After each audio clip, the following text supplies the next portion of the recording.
తీసుకోగానే కల్వకుంట్ల కవిత గారు ఆమె రంగులు గులాలు పూసుకుంటా ఉంది. బీసీలకు 42% ఆర్డినెన్స్ వస్తే నీకేం సంబంధము?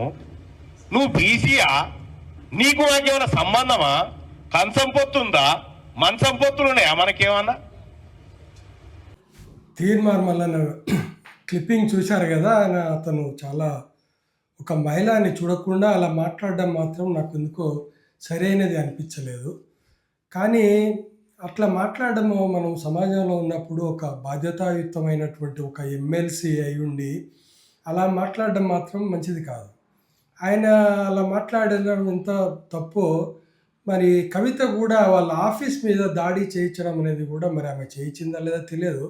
ఆమె కార్యకర్తలే పోయి దాడి చేశారన్నట్టుగా వార్తలు వస్తున్నాయి. కాబట్టి ఎవరైనా సరే చట్టాన్ని తమ చేతుల్లోకి తీసుకోవడం అనేది కూడా చాలా తప్పు. అది ఒక కార్యాలయం మీదకి దాడికి పోవడము అంటే అది చాలా క్రమశిక్షణ రాహిత్యమే కాదు, చట్టంలో చట్ట పరిధిలో కూడా తప్పు అది.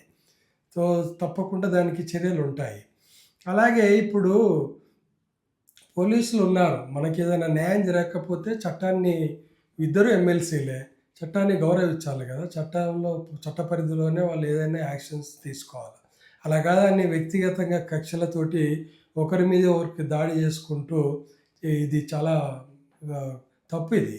అలాగే ఇప్పుడు తీన్మార్ మల్లన్నకు కూడా ఇప్పుడు అది గన్మెన్లు ఫైరింగ్ చేశారు.